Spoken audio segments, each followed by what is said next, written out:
are tied up in that John Wayne kind of persona. It's part of the American culture, part of the whole background of America, and it's very romantic.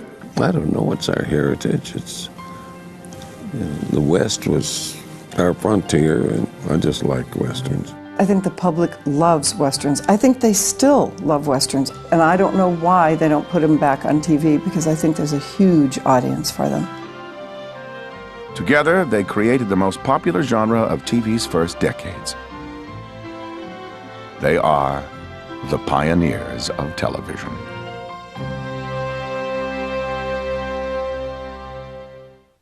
Explore new worlds and new ideas through So we do.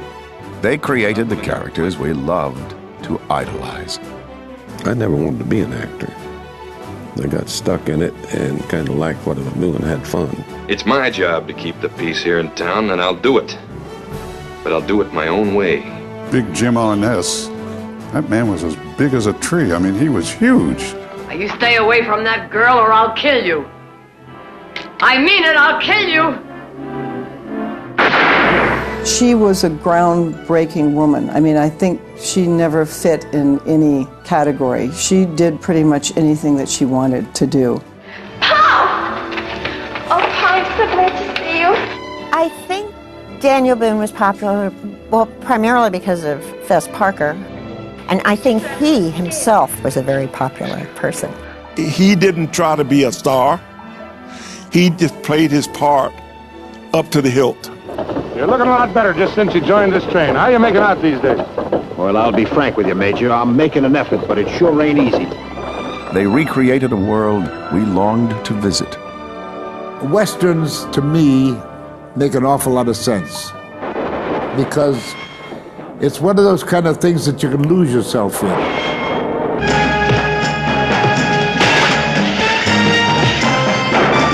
Was escapism fair? It's everything right and good about TV. It's like 143 women I kissed and 118 fights. Promise me you won't let Papa talk you into marrying me? Anything to please a lady. I never met a woman I didn't like. I mean, to go to work and kiss a woman, are you serious? Hello? You mean to say you overpowered him single-handed and unarmed? Yep, and I'd hate to do it every day. By heaven, I'm going to have to change my opinion of your fighting ability, Daniel. It was a fun show, too. There was a lot of humor and a lot of camaraderie. She lived for the moments we'd have. Today's the burning building. Today's the earthquake. She was devastatingly good and really focused. Do you think he loved his son even at the end? I think a father never stops loving his son, Mark. I couldn't have been happier. There was nothing else I would have wanted to do more than what I was doing. Tell me something. How can you and an Indian be friends? A lot of the stories that we did about slavery, about race relations, I mean, it was really groundbreaking at the time. The one thread that runs through us is the Western. And it had its run, it's had its period, and we were there to celebrate. Maybe it never really existed even, but at least romantically and in our imaginations, that existed. The Western existed.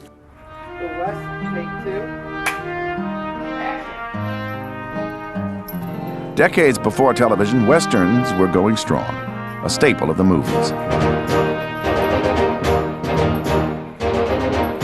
When TV launched in the late 1940s, no one was quite sure if Westerns would work on the small screen. But after the first few shows hit the air, the answer was clear. Audiences loved TV Westerns. The 1959 season alone saw more than 30 different Westerns on the schedule. As Hollywood ramped up production, every backlot was busy with cowboys and horses. On any given day, there might be half a dozen Western companies shooting on that. And you'd be getting ready for a shot and lining up or trying to rehearse or something, and here comes Dick Boone with a posse riding through your shot, you know, and there's my brother, Jim Arness, over there. And so those were great days. A lot of work. Over the decades, audiences have enjoyed more than 100 Western TV series. A few stand above the rest.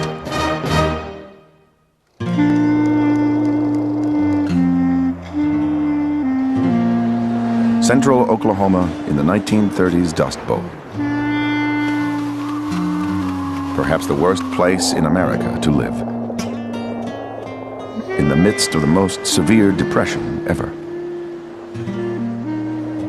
For one young boy here, named Jimmy, the disaster cut even deeper. In 1933, his mother died when he was just 5 years old. His stepmother beat him. Yet out of this nightmare came one of America's most upbeat performers. The man who took the Old West cowboy and added a smile. His name was James Garner. His signature character was Bret Maverick. Sheriff, it isn't often I can say this. I feel like I'm leaving Sunny Acres a better place than I found it.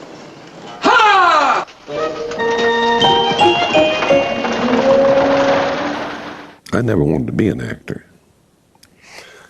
I got stuck in it and kind of liked what I was doing, had fun.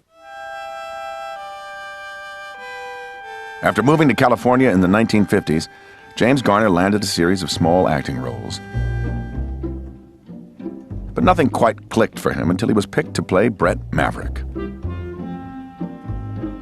This reluctant hero was something new to television and perfectly suited to Jim Garner.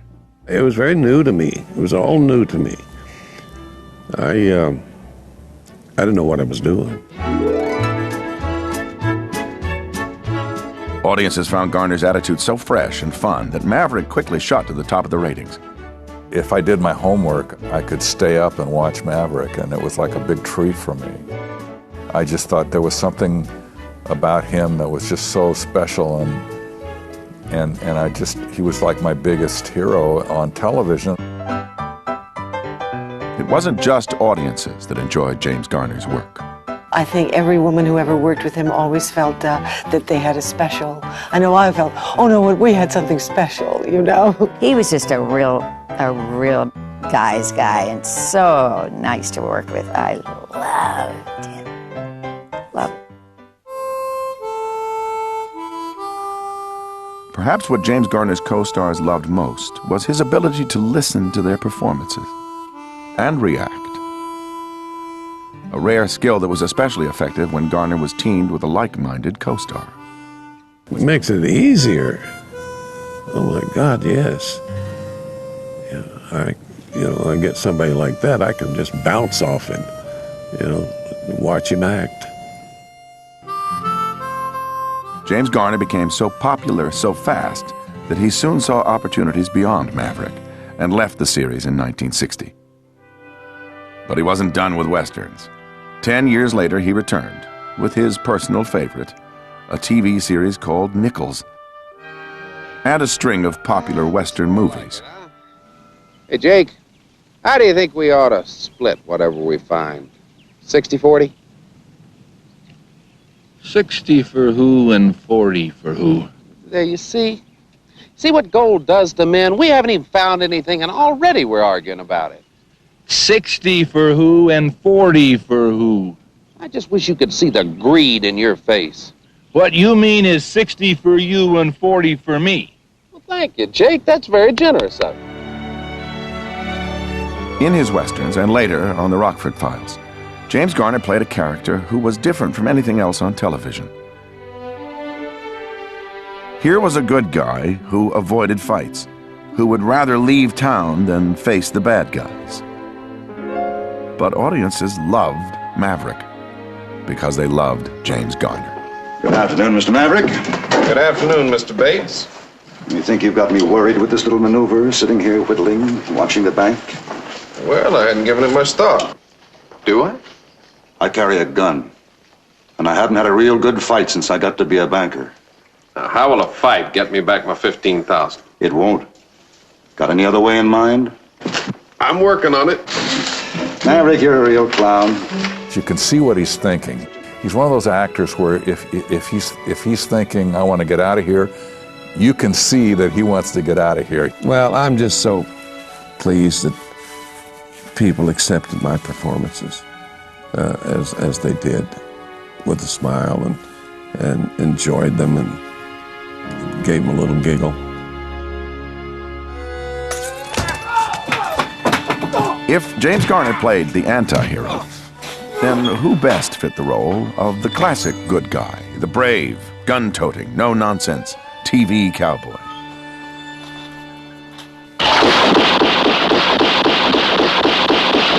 The Rifleman. The Rifleman series had an unusual pedigree. Created by one of the most controversial figures in Hollywood, Sam Peckinpah. Gun violence was a centerpiece of Sam Peckinpah's movies. In an era when bloodshed on westerns was often sanitized, Peckinpah pulled no punches.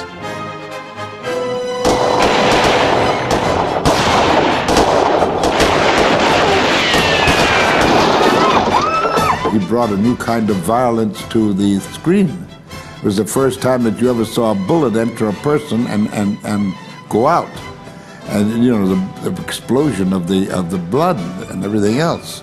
Everybody went, ah, this is terrible.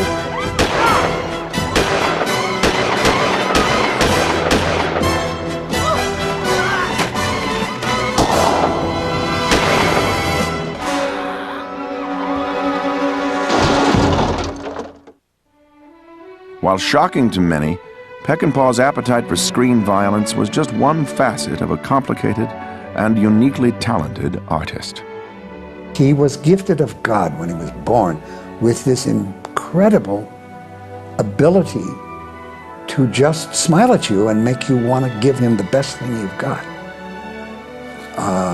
And that's why everyone worked over their head with Sam. He loved actors. I mean, you could be the worst actor or actress in the world, and he'd take his time and work with you and bring out the thing that he wanted, you know, easy. And the first thing you know, it made you look good. Coming before his films, The Rifleman was the first series Peckinpah created for television. The rapid-fire gunplay attracted audiences, but Peckinpah had something much deeper in mind. He envisioned the story of a young boy, played by Johnny Crawford, who would learn about the harsh, painful realities of life. Paul! Paul, look out! Look out, Paul! He's gonna kill you, Paul!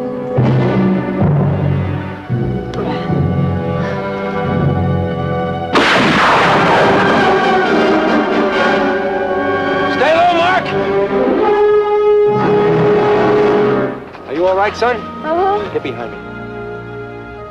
Sam Peckinpah's vision for the series was never fully realized, and he left The Rifleman after the first season.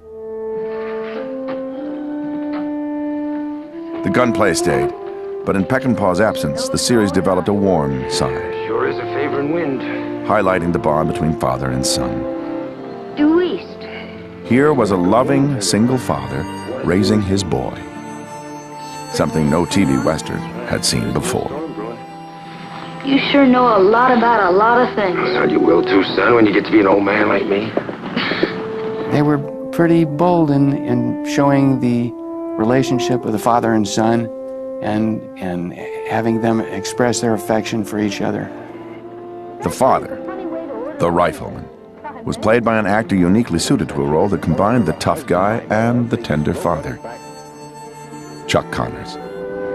Look, Mark, there's a lot of people in this world who are lonely, who want very badly to love and be loved. I don't think we should call it funny. No matter how they go about trying not to be lonely anymore. You understand me? Yeah. Let's go. We've got a nice smoked ham for our own supper. At 6 feet 5 inches, Chuck Connors had a roughneck resume few actors could match. The son of a longshoreman, Connors drove tanks in the Army, then played for the Boston Celtics and the Chicago Cubs. It was a larger-than-life persona that often scared those who did not know him. he intimidated a lot of people, and he enjoyed doing that. So I got a kick out of him. I knew him probably better than anybody else on the set, you know. And we were very close, and I was very comfortable around him. And a lot of other people were afraid of him. The Rifleman wasn't the only Western with a father-son relationship at the center. That same theme was the foundation for one of TV's most popular Westerns ever.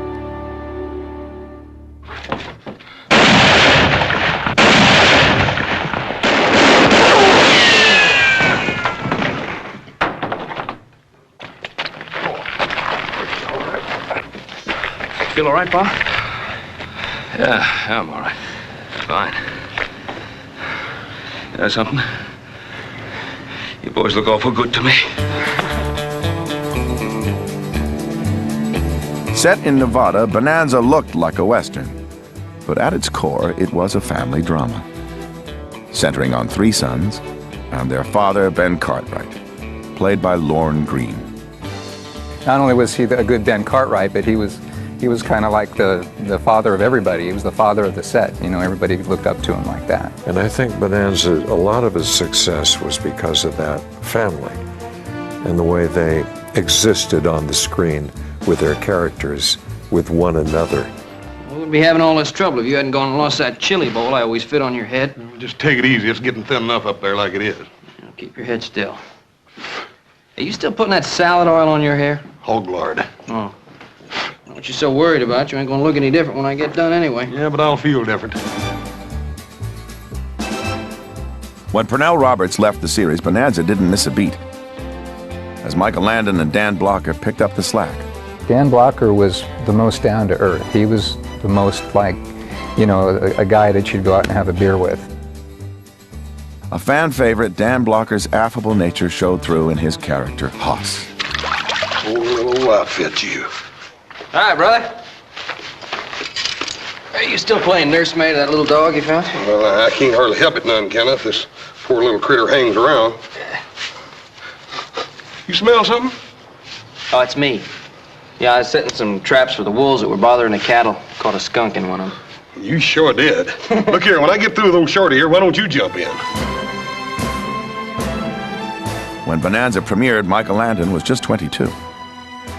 Yet he immediately began laying the groundwork for his future by learning all he could about every aspect of the business. He would do his thing on the stage, and he would complete his little Joe character, and then he would go hang out in the editing rooms and talk to the editors. Within 3 years, Michael Landon was writing scripts for Bonanza. And a few years after that, he began directing episodes.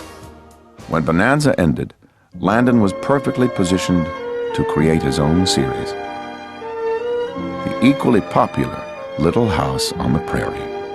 Michael Landon was such a wonderful director, and he gave me an inspiration of, let's do this thing right, you know, let's see what happens. People still talk to me about it, you know, that they saw that wonderful House on the Prairie, and they loved it. He was funny. He had a great sense of humor, and then he would get very serious, you know, about the work. He was just a great guy to work with, and the crew just loved him. Unlike many of its contemporaries, Bonanza wasn't afraid to tinker with the Western genre. One episode might address a serious issue, like racial discrimination. The next might be a pure comedy. I was the big buffoon. Gosh almighty, Lenny, let me at that. I like that. You know, and he'd go flying across the road. It was a great episode and great fun to do. My character thinks he's part horse, and that was one of the reasons I wanted to do it. He dies saving Mike Landon and the horse, and I died up as opposed to down. I felt the guy wasn't ready to die, and so I died coming forward as opposed to backwards. The only girl in the male cast. I love being the only girl. Everybody on it was adorable. They couldn't have been nicer. All the boys were great. Throughout its 14-year run, Bonanza never had an ongoing female character. That edict came from the series creator, David Dortort, who believed too many men on TV were weak and beholden to women. Bonanza would be a series about fathers and sons, not mothers and wives. Well, they killed off enough girls, so I guess, that, yeah, female actresses were always afraid to come on the show because they knew they'd get killed off somehow. Little Joe, you sure do smell better than you did this afternoon. Well, thanks a lot. If you gentlemen will excuse me. Yes, of course. Hey, boy, I'm gonna see if I can't rustle me up one of them little fellas. While no woman lasted long on Bonanza, that wasn't true of all Westerns. 1965 saw the premiere of the first major TV Western with a woman in the leading role.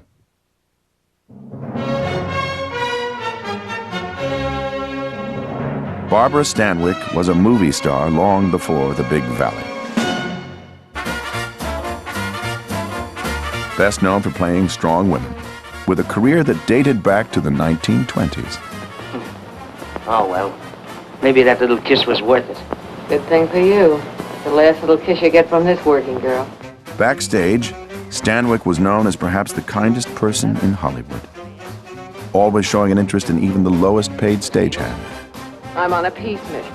She was so professional. She knew every crew member's name.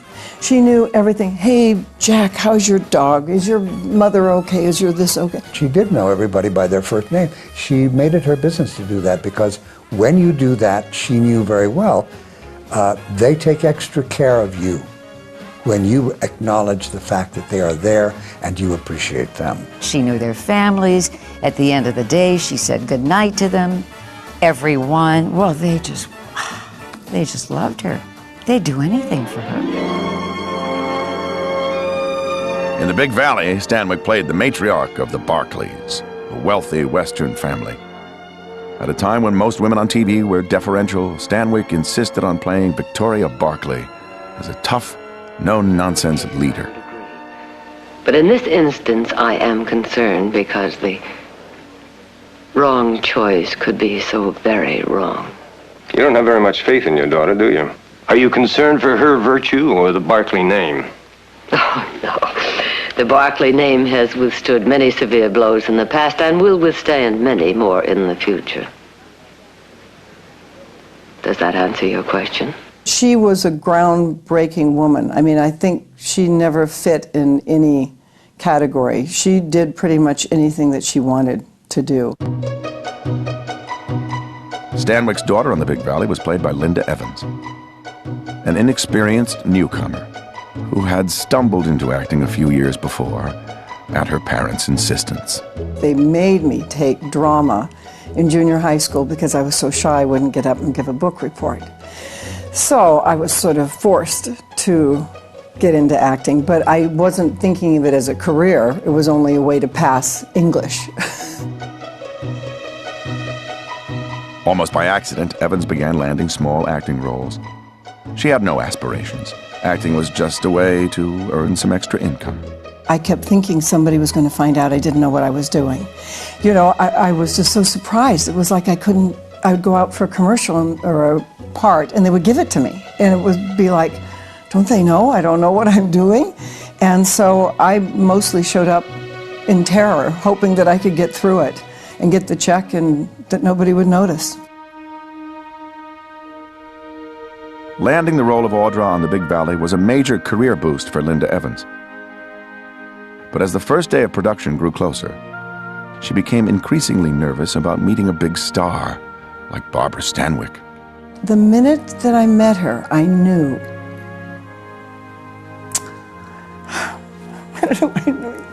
She was an absolute pussycat in her heart. She was the softest lady inside, and all of that exterior was to make sure you didn't find out that this gentle little thing was inside of her. Stanwyck took Evans under her wing, and the two became lifelong friends. Well, you know, it was almost as if she thought of me as her daughter. Audra was her daughter. And my mom died during Big Valley. And she came up to me one day on the set and she said, Audra, I know no one will ever replace your mom, but I'll be your mom from now on. And she was there for me. Well, if those women are so fascinating, why isn't he married by now? One woman is rarely enough for a man like Scott Breckenridge.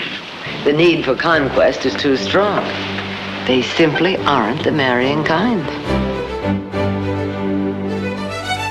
Aren't they?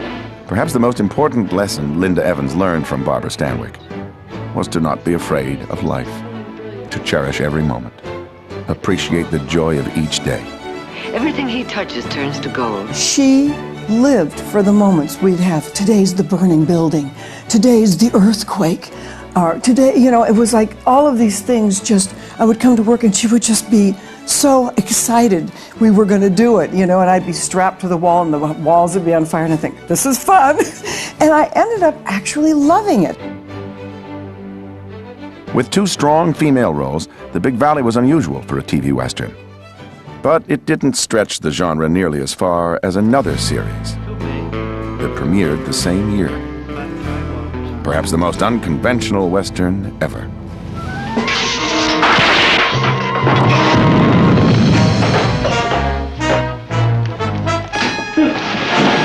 The Wild Wild West defied definition.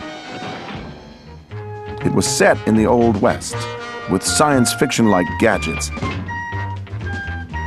and a leading man right out of James Bond. The show is bizarre. You know, it's escapism fair. That's the best two words I can say to apply to that show and what that show is. Just stay right there. For many, the main appeal of the series was star Robert Conrad, whose tough guy image was well earned.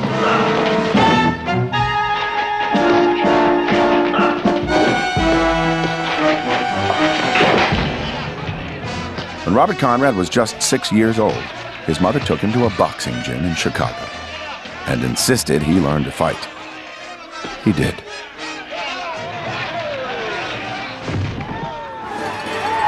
On a fall day in 1949, playing high school football, young Robert was on the receiving end of a particularly brutal hit. I was out of breath, and I couldn't get up right away. And there was this screamer on the high, get up, get up, get up, get up. And the guy that was with me said, who is she? I said, oh, that's my mother.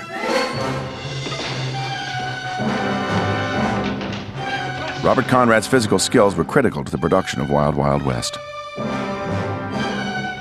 Given the show's elaborate action sequences, the only way to keep the series on budget was for Conrad to do his own stunts. For that, he was well prepared. The good thing about working with someone like Robert is you don't get hurt doing that because he's in control. All of the different art forms that have to do with fighting. I mean, he was quite unique in that era. Even if he was kicking somebody, he was doing a proper kind of a kick.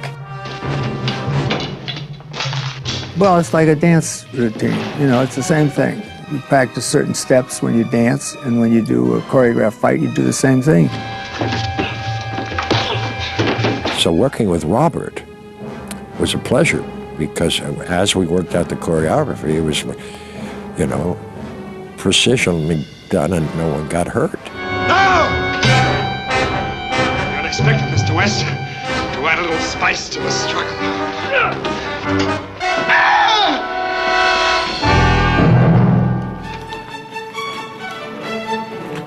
But even the most choreographed fight scene required a certain amount of improvising in the moment. He was small, he was a short guy. You know that you try not to fall on him. That's one thing. Don't fall on that man. but enjoy it and go with your character. So he had all these ways of attacking you that made you, you know, go down. If he was doing it and it was so choreographed that everyone would know it, then it wouldn't work. So you had to go with the flow of the thing to make it work. Robert Conrad surrounded himself with expert stunt people. But one visiting actor wasn't so experienced and made a mistake that nearly cost Conrad his life. We had choreographed it. I was to jump off the second floor onto the chandelier, and this guy was supposed to stop my forward motion. I was supposed to kick him through a window. He was late coming to me, and he didn't stop my forward momentum. My hands slid, and I fell 15 feet to the floor and had a high temporal concussion, a 6-inch lineal fracture of the skull. Rushed to the hospital, Conrad spent months in recovery. Production was shut down.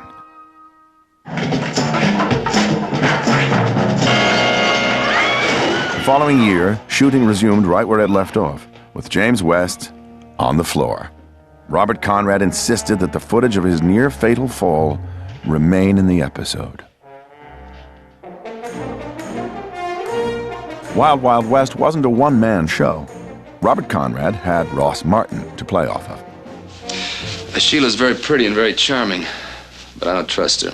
Well, now, you get to be an old codger like me, you learn to admire and revere the fair sex, as I do. I wouldn't trust you either.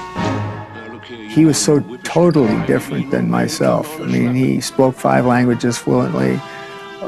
He was studying law before he became an actor. The pairing was perfect, and audiences responded. Oh, you did it. I don't want to say anything, but I helped. Oh, thank you. Thank you. You're certainly welcome. Yes, you've made my whole day. Wild Wild West was the surprise hit of 1965. Wild Wild West was still going strong in 1969 when CBS abruptly canceled it. The reason wasn't ratings. Rather, it was pressure from the government. Senator Pastore of Rhode Island, I thought it was too violent, and he told me that the show had been canceled, not for ratings. It was in the 30s then, but because of the violence. Senator Pastore's pressure to cancel Wild Wild West was ironic, given that just 2 years earlier, Senator Robert Byrd had pressured CBS not to cancel his favorite Western. Byrd's speech on the Senate floor helped save the series that would eventually become the longest-running Western in TV history, Gunsmoke. This is where Gunsmoke began, on radio. Your name? With William Conrad as Marshal Dillon. Mister? Matt Dillon, I'm a U.S. Marshal here. I'd like to talk to you. Fine, go ahead and talk. Well, here's some advice. Don't do it. Take the next train and get out of town. When Gunsmoke moved to television, William Conrad wasn't considered, because network executives thought his weight would turn away viewers. CBS then called John Wayne to offer him the series. Fellow actor Mike Connors was there when the call came in. He was talking, and I'm standing here hearing the whole thing. And he said, no, I'm not interested in television. I don't want to play a cowboy on television. But he says, however, I got a guy under contract who would be perfect for it. His name is Jim Arness, and he would be absolutely perfect for the part. And he said, okay, yeah, right after we finish shooting, I'll send him over. James Arness wasn't sure he wanted to do a television show. But John Wayne talked him into it. And he was thinking of my best good, and turned out he was totally right. I would have been crazy to pass that up. You know, it turned into a 40-year job for me here, you know. Well, anyway, they'll hang him. I hope the judge agrees with you, Doc. Why shouldn't he? Because the only evidence I've got against him so far is circumstantial. I don't see where I can get anything else. Well, then you should have shot him right there where you found him. It's a good thing you're not a lawman, Doc. Well, maybe if I was, there wouldn't be so many killings around here. I doubt that. Premiering in 1955, Gunsmoke soon became the most popular television show in America. For many, the reason for the show's appeal was star James Arness. Big Jim Arness, that man was as big as a tree. I mean, he was huge. I mean, I'm a fairly tall fellow, but I felt like he was about 6'7" or something like that.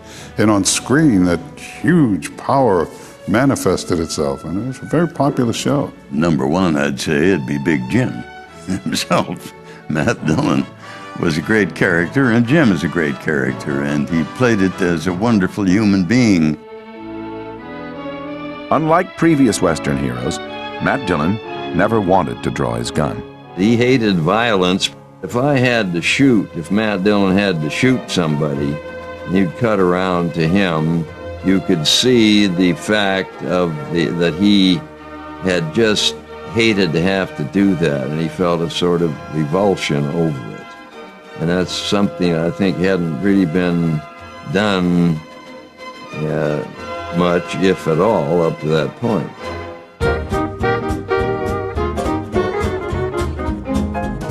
Everywhere James Arness went, he was greeted as a hero, an American icon, who seemed to have all the virtues of his fair-minded character. Marshal Matt Dillon. I know that there's a question that I have, and certainly many of our viewers have also. Do you ever lose your identity and are addressed as Mr. Dillon as you walk down the street and among your friends? Oh, sure. I imagine that one time or another your children are calling you Marshal, too. Oh, yeah, I get a lot of that, but I certainly don't mind it. It's all to the good. Well, certainly, of course, this is a program that we see on Channel 2 and on CBS. How does it feel to be the star of the nation's #1 television program? Well, it's wonderful. It's really an awful lot of fun. I just hope it lasts for a while, that's all. Well, very fine, sir. It's been a real pleasure talking with you. Before Gunsmoke, most TV westerns were aimed primarily at children. But this series took the genre in a new direction. This was not to be a weekly shoot-'em-up, bang-bang thing. They wanted to do stories about people and problems in the Old West, and did it well for 20 years. In the early years, nearly all Gunsmoke episodes revolved around the show's main characters. A close-knit group that included Amanda Blake as Miss Kitty, and Milburn Stone as Doc Adams. Later, Ken Curtis would join the cast, as did Burt Reynolds, whose role as the town blacksmith launched him into the national spotlight. I'm going to have to leave Dodge soon. Go someplace else. Why? Well, I've been enough trouble to you already. I think the way to keep you out of the trouble is to have your eye and keep an eye on you. Gunsmoke's first breakout character was Chester, played by Dennis Weaver. Because Weaver had a leading man look, the producers wanted to find a way to make him appear more like a sidekick. Weaver came up with Chester's stiff leg. Had I known that I was going to be doing that for 9 years, I might have had a different thought about it, because did you ever try and build a campfire with a stiff leg? Or worst of all, did you ever try to put your boot on without bending your knee? I had to take yoga lessons to do some of that stuff. After 8 seasons, Gunsmoke's ratings were in decline. The show's producers were out of ideas. Cancellation seemed imminent. But James Arness wanted to continue, and so CBS came up with a solution. The entire writing and producing staff was replaced. The new team would rely heavily on guest stars to reinvigorate the series. Guest stars like Angie Dickinson. Mr. Dobie, Yes, ma'am. I'm not blaming you for what happened. I'm not blaming anyone. I looked at it a couple of years ago, and I was pretty good for how early I was, in my learning period from where I was. James Arness's easygoing personality meant guest stars were treated like old friends, creating an environment where actors could thrive. It was a key factor in the show's long success. Gunsmoke was wonderful to be on because it was good material and a wonderful cast, and Arness was so fabulous. Gunsmoke was well positioned to weather the government's crackdown on TV violence in the late 1960s because its stories were based on relationships more than gunplay. Still, no one on the set liked the new restrictions. They came in with this big anti-violence campaign, you know, and so we had to tone down the amount of violence in each episode. And of course, it made the producers madder than heck because, you know, it really put limitation on them. They would tell you how many fights you could have, bar fights, and you might be able to have one shooting in an episode, so forth. Gunsmoke rode out every challenge, airing 635 episodes, more than any other primetime series in television history. Even after the series ended, James Arness continued to play Matt Dillon in a number of TV movies well into the 1990s. Nearly 50 years as America's favorite lawman.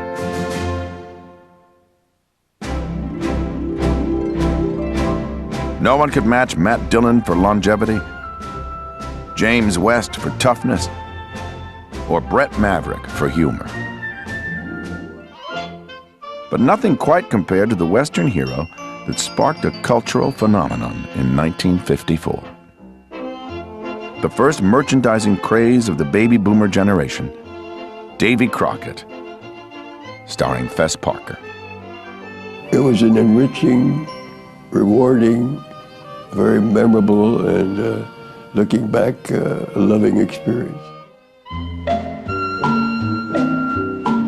Walt Disney's Davy Crockett miniseries premiered in September 1954. It was a monster hit, catching everyone by surprise. Disney saw an opportunity and the merchandising machine kicked into high gear. 10 million coon skin caps were sold in a matter of months. There were more than 3,000 different Crockett items: lunchboxes, pajamas, toothbrushes. In today's dollars, the craze earned more than $500 million in revenue almost overnight, and provided Walt Disney with the money to build Disneyland. They played them over and over again, and they were tremendously successful. It did make a fortune for Disney and made the studio very prominent. Davy Crockett mania died down after about a year, but Fess Parker's popularity remained. Disney responded by creating a very similar series called Daniel Boone. Parker had a new on-screen family, but no one seemed to mind. Well, I always worried about it a little bit, you know, whether or not it would be accepted. Same guy, same hat, different name, different family. Audiences welcomed Fess Parker's new TV family, and backstage, Parker was like a surrogate father to his TV kids. He was my dad for 6 years. I got to see him more than his own son Eli did. And for me, I lost my father when I was a year old in a plane crash, so he really was like an adopted father. Well, Fess is 6'5", and there aren't many actors that are that tall. So poor Fess would always have to be in a hole while the other actors were on boxes, so that they would be more of a, you know, because I mean, he'd stand up. I've almost never heard him say a bad word about anybody. He was gentle, is gentle, and was, and that emerged. People saw that. He'd give you help if you needed help, but he was always very kind to the people that was working around him, and he had a lot of influence on the show, and yet he didn't abuse anything in his power that he had, but he was always trying to give people a chance to work, and I really appreciated that in Fess Parker. Fess Parker worked to ensure the series reflected positive values. The good guys won, and violence was kept to a minimum. In spite of the fact that it was an action-adventure series, there was very little killing actually went on. You know, we would sometimes have fisticuffs, or we'd bash somebody with somebody, but the next day they'd be walking around again, if you know what I mean.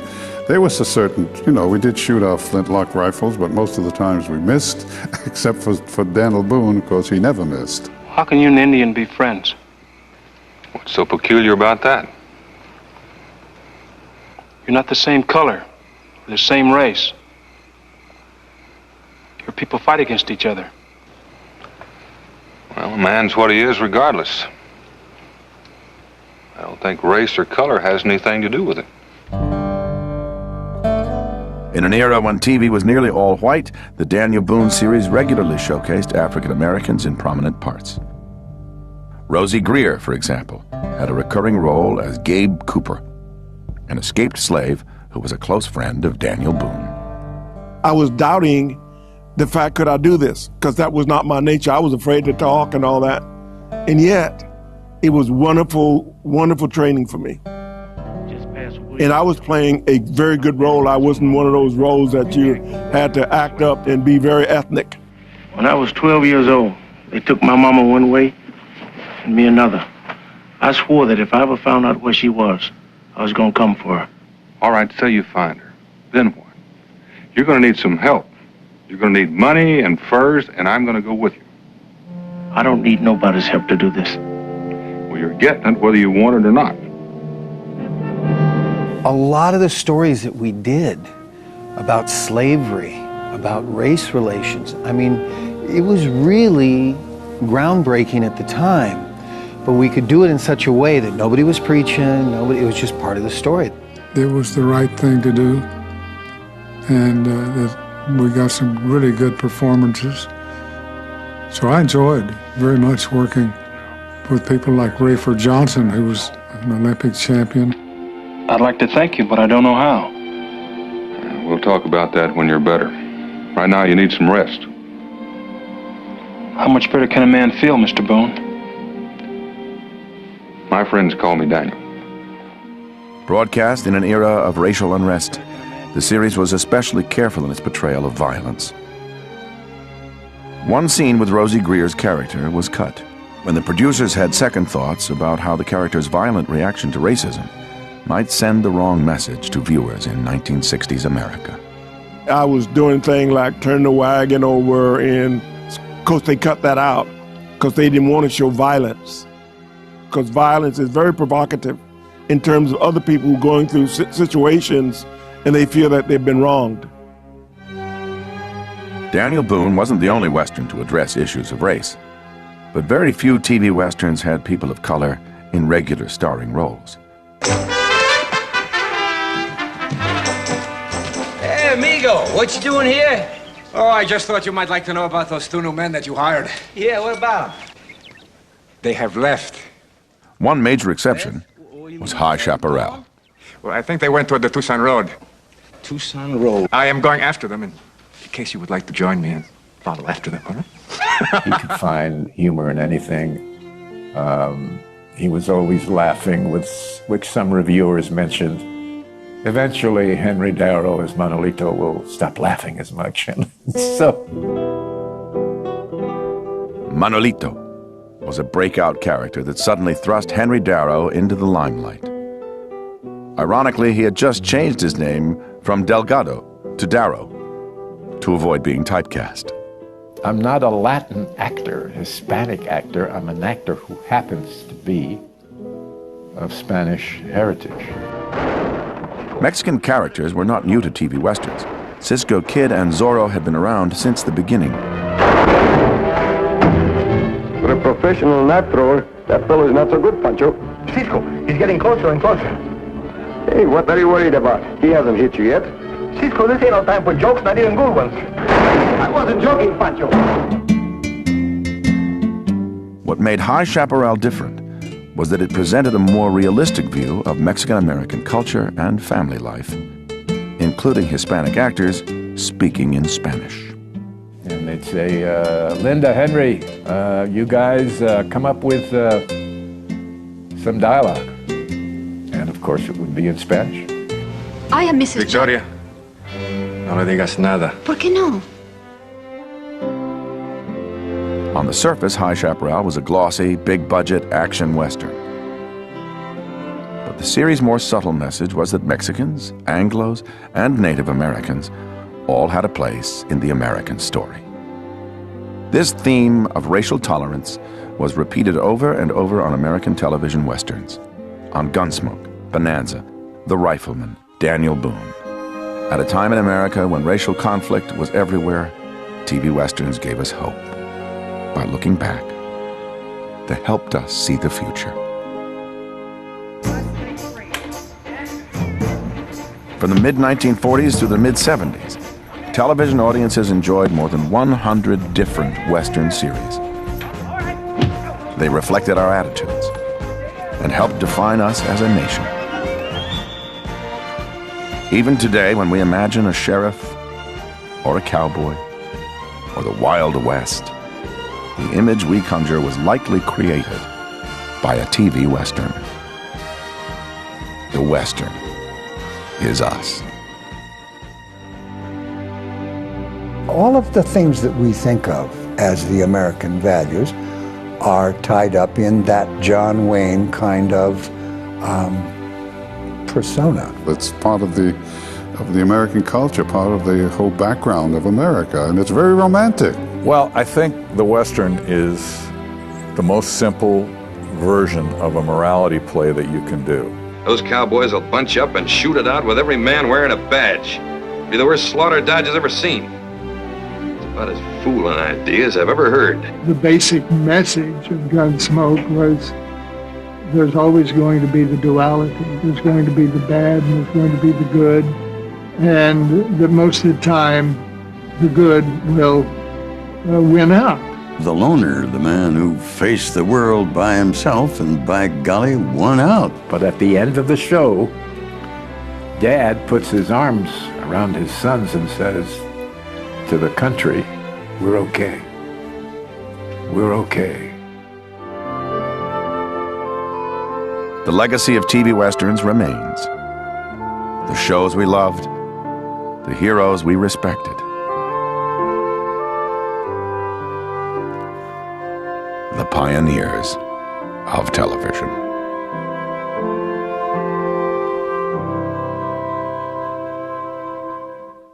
On no